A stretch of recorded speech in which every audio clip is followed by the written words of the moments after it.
Hi friends, आज जो हम केस स्टडी बेस्ड क्वेश्चन कर रहे हैं वो trigonometric function chapter 3 of NCERT से है।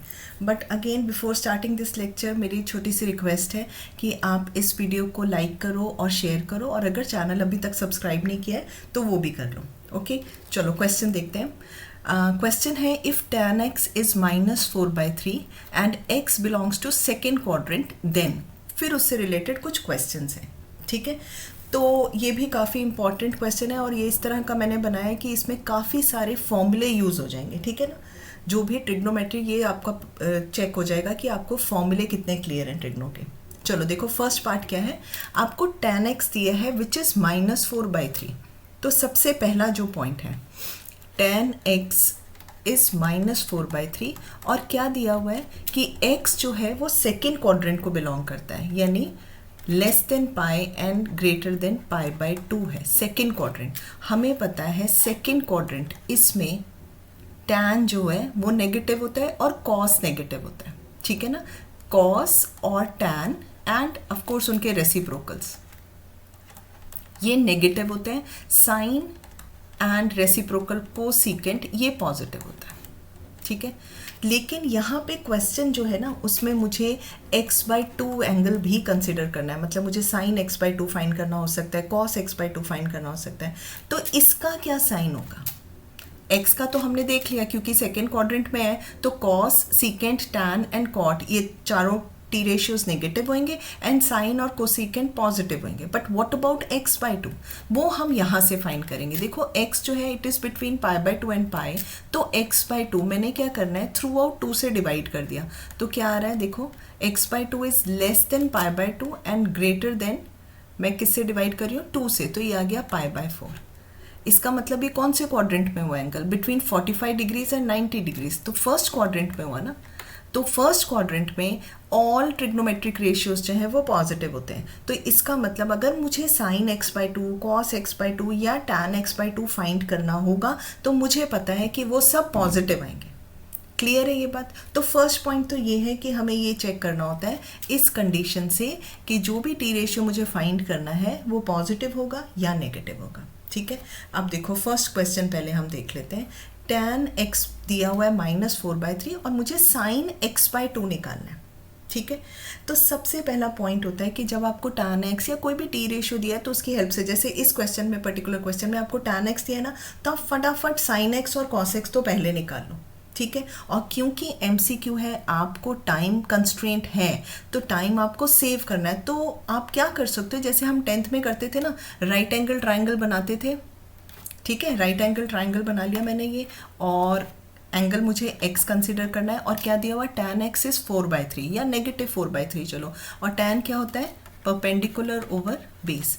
तो मैंने फटाफट लिखा कि इसमें 4 है, 3 है, पाइथागोरस थ्योरम से ये 5 आ गया।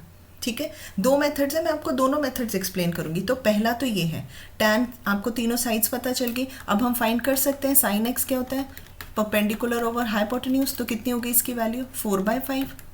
cos x base over hypotenuse, तो क्या हो गई इसकी वैल्यू, 3/5।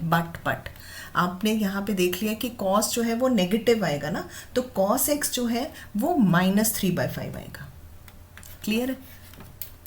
तो इस तरह के क्वेश्चन में पहले आपको sin x और cos x फाइंड करना है। तो मैंने आपको क्या बताया कि आप एक तो इस तरीके से फाइंड कर सकते हो, क्योंकि MCQ ना, आपको तो करेक्ट आंसर फाइंड करना है, मेथड को कोई भी आप यूज़ कर सकते हो।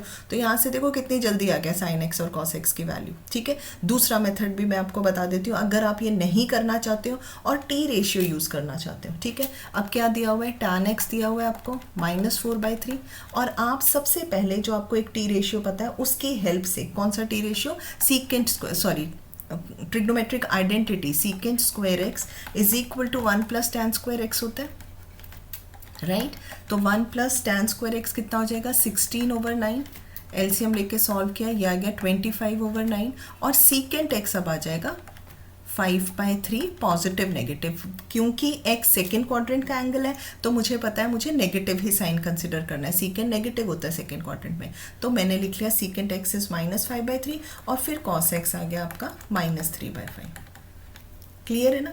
तो ये भी यूज़ कर सकते हो, लेकिन MCQs में मैं प्रेफर करती हूँ क्योंकि हमें टाइम सेव करना है, ये सबसे इम्पॉर्टेंट पॉइंट है, टाइम हमारे पास कम होना है, तो हम ऐसे भी कर सकते हैं। लेकिन मैंने आपको दोनों मेथड्स बता दिया, आप ट्रिग्नोमेट्रिक आइडेंटिटी भी कर सकते हो।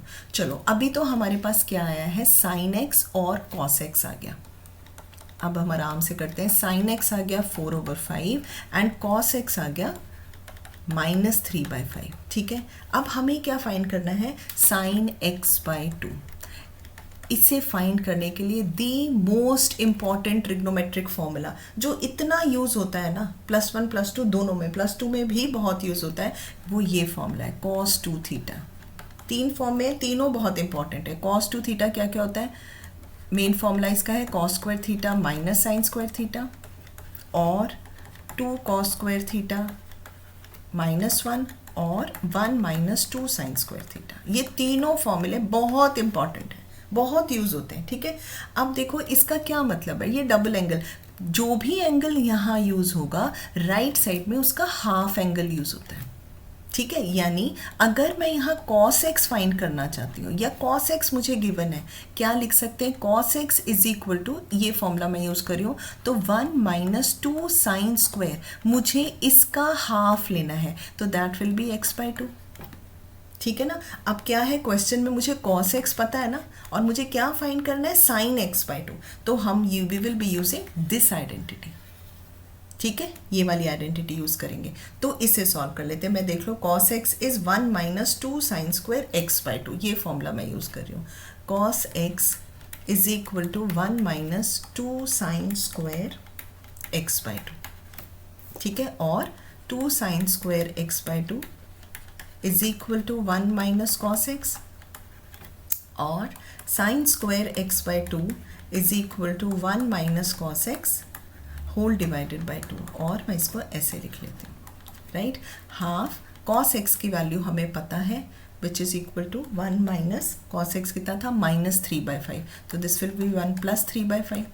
ठीक है, अभी हमने निकाला है cos x की वैल्यू, तो this will be half times LCM लोगे 8/5, that is equal to, cancel हो गया, 4/5। ठीक है, ये किसकी वैल्यू आई है, साइन स्क्वायर x/2 की, तो साइन x/2 कितना हो जाएगा, अगेन पॉजिटिव नेगेटिव 2/√5 आएगा। लेकिन अभी हमने चेक किया कि जो x/2 है वो फर्स्ट क्वाड्रेंट का एंगल है, तो फर्स्ट क्वाड्रेंट में ये पॉजिटिव ही होने वाला है, तो sine x/2 is positive 2/√5 which is this option.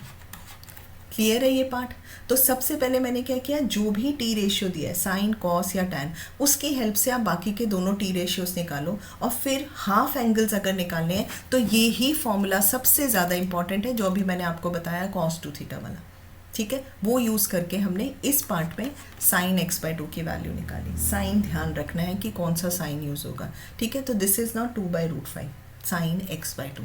Next part देखो, अब हमें cos x/2 निकालना है, तो सेम फॉर्मूला हम दोबारा यूज़ करेंगे cos 2 थीटा वाला। देखो दोबारा मैं लिख रही हूँ, cos 2 theta is 2 cos square theta -1, और cos x is equal to, half angle हो जाएगा 2 cos स्क्वायर x/2 -1। ठीक है, तो मुझे ये फाइंड करना है, और we can write 2 cos square x/2 is equal to cos x +1, और cos square x/2 is half of cos x +1। cos x हमें पता है इट इज़ -3/5, तो this will be half -3/5 +1 which is equal to half, ये हो जाएगा 2/5 और 1/5 आ गया। ठीक है, लेकिन ध्यान रखो ये अभी cos स्क्वायर x/2 की वैल्यू आई है, cos x/2 कितना हो जाएगा, इसका स्क्वायर रूट 1/√5। अगेन मैं बता रही हूँ पॉजिटिव साइन ही कंसिडर करेंगे क्योंकि फर्स्ट क्वाड्रेंट में है x/2। ठीक है, तो आंसर इज 1/√5। तो इम्पॉर्टेंट पार्ट यही होता है, साइन x/2 और cos x/2 निकालना। देखो थर्ड पार्ट में tan x/2 निकालना है। हमें पता है tan x/2 is what, it is ratio of sine and cos ना, तो it is sine x/2 divided by cos x/2, और ये दोनों वैल्यूज़ हम पहले ही फाइंड कर चुके हैं। साइन x/2 कितना है 2/√5 डिवाइडेड बाय cos x/2 कितना है 1/√5, तो दिस इज इक्वल टू 2। ठीक है, अगेन पॉजिटिव साइन ही लेना है क्योंकि x/2 जो है वो फर्स्ट क्वाड्रेंट को बिलोंग करता है। फिर नेक्स्ट फॉर्मूला देखो, नेक्स्ट क्वेश्चन क्या है, वैल्यू ऑफ साइन 2x।